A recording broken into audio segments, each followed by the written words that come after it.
안녕하세요. 홍시의 퇴근길에 오신 것을 환영합니다. 이 영상은 가고서고 막히는 출퇴근길을 직접 운행하며 실주행감을 리뷰하는 퇴근길 시승기입니다.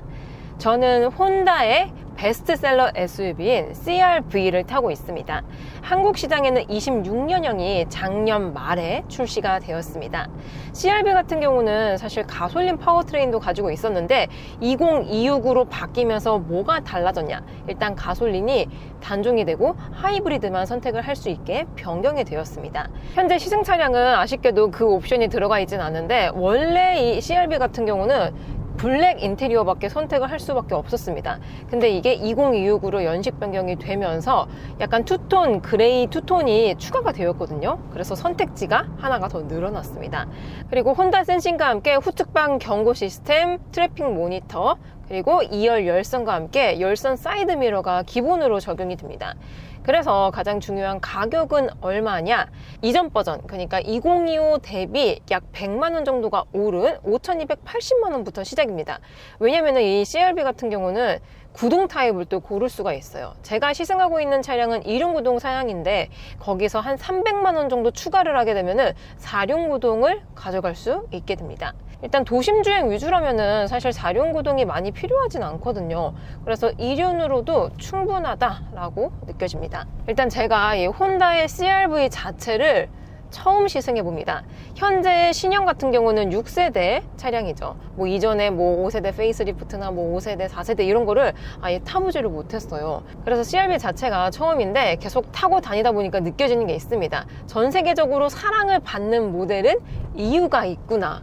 CR-V는 실제로 일본 현지에서도 잘 팔리는 차종이긴 하지만 해외에서도 인기가 많은 차종입니다. 특히 이제 뭐 혼자나 둘이보다는 패밀리카로 많이 타는 차종이거든요. 그래서 세그먼트로 따졌을 때에는 사실 준준형에 속하지만 실제로 주행할 때에는 뭔가 준준형 느낌은 아니고 중형 SUV 정도의 느낌에 좀 더 가깝습니다. 제가 본편에서 제대로 못 느껴본 항목이 있는데 바로 B 모드입니다. 보통 이제 PRND 이렇게 있잖아요. 아, PDRN인가? 아닌데 그거는 이거 화장품인데? PRND 맞죠? 그래서 보통 파킹, 리버스, 뉴트럴, 드라이브 이렇게 있는데 CR-V 같은 경우는 전기차처럼 B 모드가 따로 있습니다. 즉 회생제동을 강력하게 가져가는 모드인 거죠. 그래서 지금처럼 가고서고 막히는 길에서는 B모드로 사용하면은 훨씬 편리합니다. 왜냐면은 완전 정차를 제외하면은 계속 뭐 가다 서다 하면은 엑셀 밟았다 브레이크 밟았다 엑셀 밟았다 왔다리 갔다리 굉장히 피곤해지잖아요. 근데 이런 B모드 같은 경우는 회생제동을 강력하게 가져가는 모드이기 때문에 전기차에 들어가는 원페달 드라이빙처럼 엑셀 페달 가감속만으로 가구서구가 가능해집니다. 근데 다만 요거는 완전 정차까지는 조금 어려워요. 전기차 같은 경우는 B모드에서 완전 정차가 지원이 되죠. 그래서 지금처럼 막히는 길에서 B모드로 다닌다면은 훨씬 편안하긴 합니다. 그리고 혼다의 하이브리드 파워트레인 같은 경우는 도요타에서 사용하는 것과 비슷합니다. 투모터 시스템을 사용하고 있는데 직병렬 방식입니다. 보통 이제 국산 차들의 하이브리드 하면은 보통은 병렬 방식을 사용을 하거든요.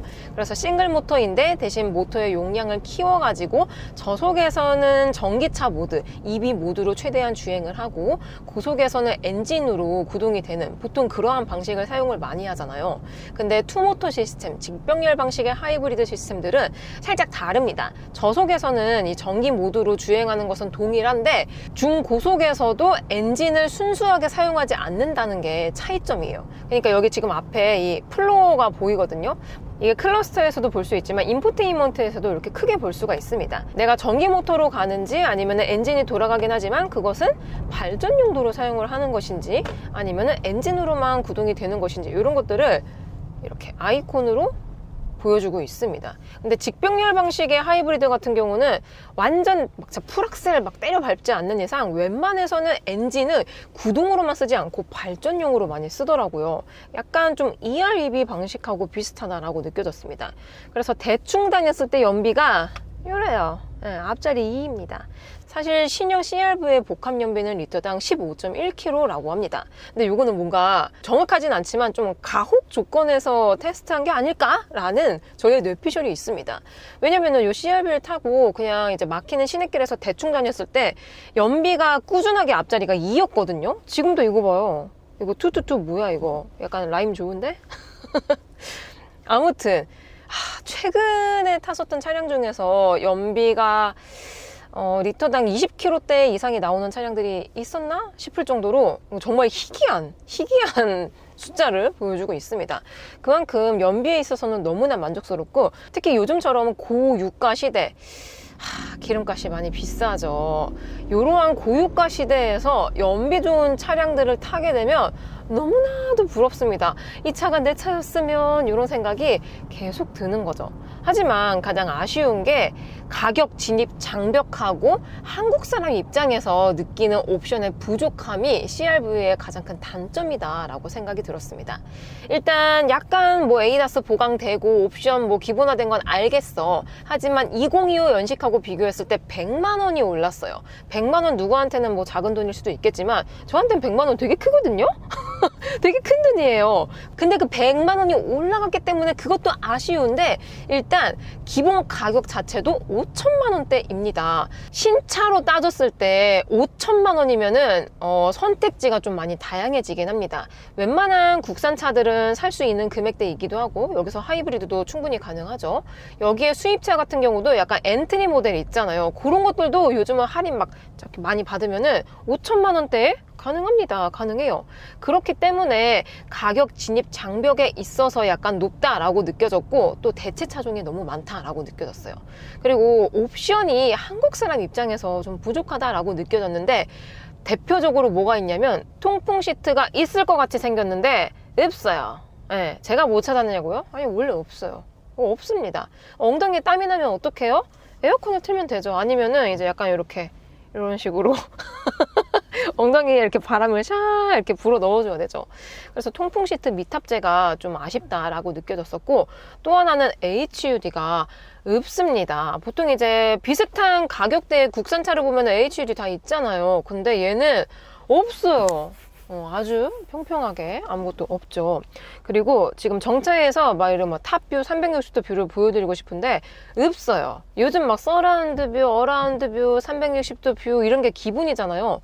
근데 없습니다. 없어요. 네, 제가 못 찾았냐고요? 아니, 원래 없어요. 없습니다. 그리고 또 하나 아쉬운 점이 있다면은 기본적인 내비가 미탑재가 되어 있습니다. 내비가 원래 없어요. 그래서 아니 그럼 길을 어떻게 보냐? 폰 프로젝션을 연결하시면 됩니다. 그래서 스마트폰 연결하면은 이렇게 할 수가 있는데, 이게 또 살짝의 단점이 뭐냐면, 저는 사실 아이폰을 써서 큰 문제가 되진 않아요. 근데 이제 갤럭시 쓰시는 분들 굉장히 많으시잖아요. 근데 안드로이드 오토는 뭐다? 유선 연결이다. 그래서 이렇게 선을 일일이 하나씩 꽂아가지고 핸드폰 꽂아가지고 이렇게 탁탁탁 써야 됩니다. 요즘 신차 중에서 사실 폰 프로젝션이 유선인 거는 거의 없거든요. 특히 뭐 슈퍼카 브랜드 같은 경우도 요즘은 폰 프로젝션은 웬만해서는 무선 사용합니다. 근데 혼다의 CR-V는 안드로이드 한정으로 아직까지는 유선이다. 이런 것도 약간 좀 시대상에 있어서 뒤처진다라는 생각이 들었습니다. 그리고 그 이외에도 자잘자잘한 조금의 아쉬움이 있는데, 대표적으로 약간 올드한 실내랄까요? 일단 뭐 디자인 같은 경우는 너무나도 주관적인 거기 때문에 정답은 없어요. 이렇게 정돈되면서도 운전자 직관적인 것들을 좋아하시는 분들도 있으십니다. 근데 제가 살짝 아쉽다라고 느껴졌던 게 뭐냐면, 전방의 클러스터예요. 그러니까 전방의 클러스터가 아예 아날로그는 아닌데 반은 아날로그고 반은 디지털이에요. 그러니까 약간 아수라 백작처럼 오른쪽에 속도 게이지는 옛날 차에 들어갈 법한 그냥 바늘 게이지가 들어가 있어요. 하지만 왼쪽에는 디지털 무언가의 화면이 있어가지고 거기서 뭐 다양한 것들을 볼 수 있는데, 이게 약간 좀 반반 치킨 느낌이다 보니까 살짝 약간의 이질감이 듭니다. 그리고 전방의 인포테인먼트 같은 경우도 화면 자체도 9인치라서 되게 작거든요. 근데 요즘 차량의 소프트웨어와 비교한다면은 이건 좀 뭔가 너무 약간 옛날 느낌이 나는데 싶습니다. 진짜. 그래서 이런 아이콘의 형태 같은 것들도 그렇고, 뭐 모든 앱 들어가더라도 이러한 항목들, 이런 것들이 살짝 올드하다라고 느껴집니다. 사실 소프트웨어 자체로만 본다면은 많이 아쉽죠. 많이 아쉽죠. 그럼에도 불구하고 제가 CR-V를 계속 타고 다니면서 이것 때문에 많은 분들에게 사랑을 받는 차량이구나 임을 깨달았던 게, 일단 첫 번째로는 주행감에 있습니다. 지금처럼 막히는 길에서도 좋기는 하지만 이제 고속 주행을 할 때 있잖아요. 그럴 때 세그먼트 치고 고속 직진 안정성이 상당히 좋다라고 느껴졌습니다. 그러니까 차가 막 그렇게 무겁지도 않아요. 1.7톤이거든요. 풀 하이브리드인데. 근데 뭔가 약간 묵직한 느낌이 들면서 주행감도 안정적이면서 고속으로 쭉 치고 나갔을 때 안정감이 좋단 말이죠. 그리고 두 번째로는 승차감이 있습니다. 보통 우리가 시내길을 주행했을 때 이거 승차감 진짜 고급스럽다 라고 느껴지는 차량들은 보통 뭔가 말캉말캉하고 컴포트한 그런 하체를 가진 차량들입니다. 근데 CR-V 같은 경우도 컴포트함을 지향하고 있기는 해요. 근데 자세히 느껴보면은 유럽 브랜드의 유럽 차들 있잖아요. 뭐 해치백 이런 차들에서 느껴졌었던 이 노면의 피드백을 빠르게 읽어주는 느낌과 약간의 탄탄함을 가져가는 그 하체 구성, 그러한 구성을 가지고 있습니다. 그래서 지금처럼 막히는 길에서도 좋기는 하지만 고속 주행을 했을 때 개인적으로 뭔가 피로도가 좀 줄어들 것 같다, 그런 느낌이 들었습니다. 실제로도 이 주행감을 좋게 해주는 기능이 하나가 들어가 있는데, 바로 CR-V에는 바디 스테빌라이징 시트라고 해가지고 운전자를 딱 잡아줄 수 있는 시트가 적용이 되어 있습니다. 그러니까 버키 시트랑 개념이 달라요. 제가 뭐 시트 개발자가 아니라서 디테일한 것까지는 모르겠지만 딱 앉았을 때 보통의 시트들은 요즘 뭔가 푹신푹신하게 만들거든요. 근데 그런 시트의 탄성도만 보자면은 굉장히 단단합니다. 막 사이드 볼스터도 너무 단단하고 막 엉덩이 시트도 되게 단단하거든요. 근데 앉으면 또 불편하지가 않아. 뭔가 좀 신기한 그런 착자감을 가지고 있습니다. 그래서 이러한 시스템들이 고속 주행을 하거나 장거리 주행을 했을 때 피로도를 인간이 덜 느끼게끔 느낄 수 있는 시트라고 합니다. 그러니까 뭐랄까, 혼다 차량들은 예전에도 느끼긴 했지만 뭔가 이제 겉만 번지르르한 화려함 이런 거는 잘 챙기진 못하는데 그 내실을 잘 챙긴다라고 할까요? 그러니까 눈에 보이지 않는 그러한 부분들을 좀 잘 챙긴다라고 느껴졌습니다. 그리고 또 하나가 있는데, 얘가 2026으로 연식 변경이 되면서 혼다 센싱이 기본적으로 적용이 됩니다. 뭐 기존에도 주행 보조 기능은 들어가 있었긴 했었죠. 하지만 그 퀄리티가 좀 많이 좋아졌다라고 느껴집니다. 지금 마침 또 이제 막히는 길이니까 한번 요거를 사용을 해볼까요? 맞아. 이거는 근데 B모드에서 사용이 불가능해요. 신기하게 이 어댑티브 크루즈 컨트롤을 사용하려면 D 드라이브로 놔야 됩니다. B모드에서 사용하면 안 되더라고요. 요거는 왜 그렇게 세팅을 했는지는 모르겠지만, 이렇게 어댑티브 크루즈 컨트롤을 실행을 시켰을 때 제가 막히는 길에서는 웬만해서는 사용을 잘 안 합니다.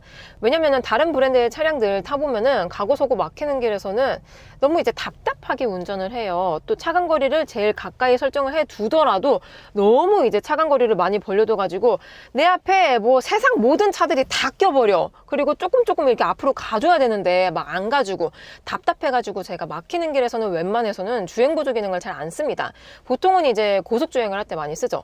근데 이 혼다의 CR-V 같은 경우는 이 어댑티브 크루즈가 특히 막히는 길에서 사람이 운전하는 것처럼 진짜 기가 막히게 운전을 해줍니다. 그리고 제가 본편에서도 보여드렸는데, 고속주행을 쭉 하다가 갑자기 어떤 차량이 내 앞에서 칼치기를 할 수도 있잖아요. 그러면 안 되긴 하지만, 근데 그랬을 때 대부분의 차량들은 주행보조 기능을 켜놓고 가다가 앞차가 갑자기 샥 꺼들어. 그러면은 뭔가 약간 박치기 하기 직전에 그때 갑자기 급브레이크 잡아가지고 막 서로 막 불편하게 하고 막 서로 막 위험하게 하거든요. 그래서 막 그럴 때는 또 막 얘 왜 그래 하면서 다시 끄고 내가 운전하고 하는데, 혼다의 CR-V에 들어가는 어댑티브 크루즈 컨트롤은 그러한 환경에서도 미리미리 저 차가 뭔가 내 앞에서 끼어들 것 같아 라고 미리미리 인식을 해가지고 미리미리 가감속을 세심하게 조절을 해줍니다. 그러니까 디테일이 미쳤어요. 지금도 정차했다가 출발을 해야 되잖아요, 앞차가. 그런 정차 중에 재출발은 또 안 되네요. 뭐 제가 뭐 밟으면 되죠 뭐.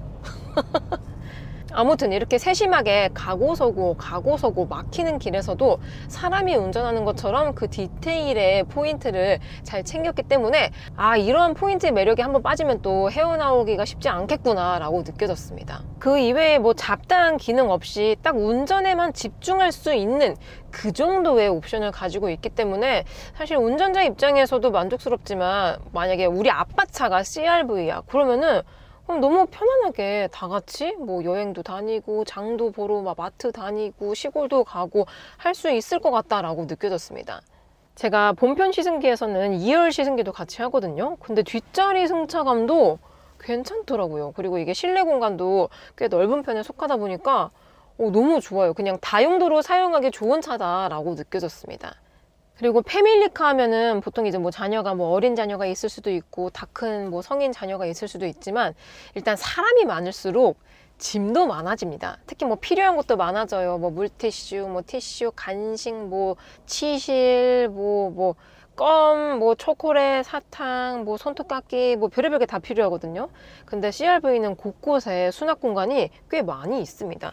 도어 포켓 같은 경우도 이게 뚫려 있는 타입이 아니라서 뭐 무언가를 넣을 수가 있고 여기 이 안쪽에도 있고 특히 콘솔 박스도 용량이 상당히 큽니다.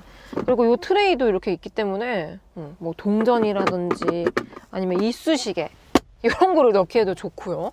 2열에도 도어 포켓을 포함해가지고 수납 공간이 잘 들어가 있기 때문에 진짜 패밀리카로 사용했을 때 더할 나위 없는 그런 차량이다 라고 느껴졌습니다. 근데 문제는 그거예요. 5천만 원이면은 다른 선택지가 너무 많다. 그리고 제가 시승 중인 차량은 액세서리가 추가로 적용이 되어 있는 CR-V입니다. 그래서 본편에서 보여드렸는데 지금 요 루프렉에 크로스바가 또 있거든요. 그리고 이외에도 머드가드라든지 뭐 사이드 엠블럼 가니쉬라든지 뒤에 트렁크에도 뭐가 있습니다. 근데 제가 주행하면서 본편 시승기에서 야 이거 무슨 소리냐 라고 자꾸 막 잡소리가 나는 거예요. 알고 보니까 이 루프렉에 있는 그 크로스바 있잖아요. 거기서 무언가의 잡소리가 계속 울려 퍼집니다. 그리고 이게 고속으로 주행할 때에는 무언가의 또 바람 저항, 공기 저항을 많이 받게 디자인이 됐나 봐요. 그래서 무슨 막 도도도도도도도도 이런 소리가 루프에서 계속 울려 퍼집니다. 그것 때문에 좀 시끄러워가지고 고속에서 좀 집중을 못했거든요. 그리고 도어 옆쪽에도 고정식의 사이드 스텝이 들어가 있기는 한데 뭐랄까 이게 혼다의 순정 액세서리라고 합니다. 근데 순정치고는 뭐랄까 약간 좀 견고함이 살짝 떨어진다라고 느껴졌었고 특히 뭐 대다수의 고정식 사이드 스텝이 그렇긴 하지만 특히나 이 혼다 CR-V에 적용이 되는 순정 액세서리 사이드 스텝이 좀 면적이 작습니다. 진짜 완전 애기발이 아닌 이상 뭔가 사람 성인발이 딛고 올라가기 힘들 정도의 조그만 그런 모양이랄까요? 실제로 혼다는 일본 브랜드잖아요. 물론 한국에서 출시되는 CR-V 같은 경우는 북미형이긴 합니다. 아무튼 일본 뭐 건물도 그렇고 제품도 그렇고 대다수의 공통점이 있기는 한데 그 약간 아날로그스러움이 있거든요. 실제로도 뭐 안쪽에 이런 뭐 선글라스 수납함이라든지 물리적인 방식의 말뚝 기어라든지 아날로그 이런 계기판이라든지 약간 좀 올드해 보이는 이런 인포테인먼트라든지 곳곳에서 살짝의 아날로그스러움이 좀 있기는 합니다. 그럼에도 불구하고 자동차 하면은 사실 잘 가고 잘 서고 핸들링 잘 따라와주고 뭐 충격 이런 소음 이런 거 잘 걸러주고 이게 이동 수단으로서의 본질에 맞는 거잖아요. 근데 혼다의 대부분의 차량들이 비슷한 느낌을 받긴 했었는데 그 자동차의 본질을 잘 지킨 느낌이다 라고 느껴졌습니다. 그래서 단순한 이동수단의 개념으로 보면은 굉장히 괜찮은 선택지가 되는 거죠. 하지만 나는 막 옵션 화려한 거 좋아하고 좀 막 디자인 약간 막 깔쌈한 거 좋아한다. 그러신 분들에게는 좀 매력을 발산하기가 어려운 차종이다라고 느껴졌습니다. 실제로 그 흔한 앰비언트 라이트도 막 센터에 막 들어가 줘야 되는데 없잖아요. 물론 뭐 도어 포켓이라든지 이런 데 살짝 있기는 합니다. 근데 너무 찔끔 줬어. 너무 찔끔 줬어.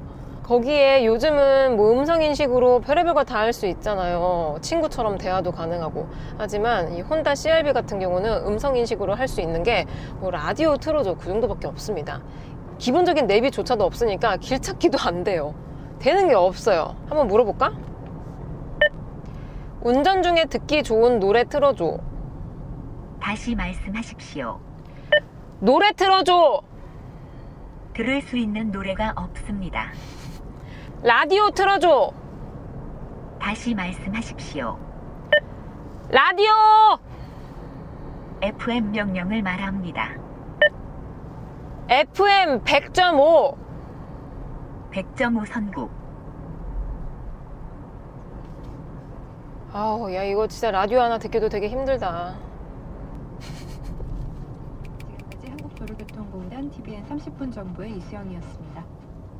이렇게 이런 식으로 뭐 라디오 정도만 틀어줄 수가 있습니다. 노래도 뭐 이렇게 뭐 폰 프로젝션으로 연결을 해야 되나 봐요. 아무튼 요즘 차량들에 들어가는 소프트웨어적인 부분이라든지 옵션이라든지 화려한 디자인이라든지 이런 것들을 기대하고 타시면은 많이 실망할 수 있는 모델이기도 합니다. 하지만 자동차의 본질과 함께 높은 연비 그리고 편안한 주행감 이런 것들을 원하신다면은 또 의외로 괜찮은 선택지다라고 느껴져요. 그리고 낮에도 이렇게 깜빡이를 특히 우측 깜빡이만 켜면 이렇게 후측방 뷰가 나오거든요. 야, 근데 밤에는 더 그렇다, 화질이. 이거 거의 뭐 하두리 감성 아니에요? 약간 이렇게 하이비로 앵글해서 이렇게 해야 될 것 같은? 여기 이렇게 고양이 코 이렇게 만들고 약간 그런 거 해야 될 것 같은 화질? 야, 이거 진짜 화질 이거 진짜 너무했다. 그래도 없는 거보단 낫죠. 없는 거보단 낫지만, 요즘 신차에 이러한 화질 사실 없죠. 그래서 소프트웨어적인 부분의 개선만 좀 더 이루어졌더라면은 좀 더 괜찮지 않았을까 생각이 듭니다. 오늘은 진짜 아침부터 너무 제가 바빴어요. 이리저리 일도 하고. 그래가지고 몸 상태가 말이 아니네요. 여기 지금 막 마스카라 번져 있고 얼굴 개기름 나오고 힘들지만 그래도 여러분들하고 같이 퇴근을 하니까 기분은 좋습니다. 좋아요. 여러분들은 퇴근 중이신가요? 오늘 하루도 정말 수고 많으셨고요. 저는 그럼 다음 리뷰 때 뵙도록 하겠습니다. 그럼 안녕. 안녕.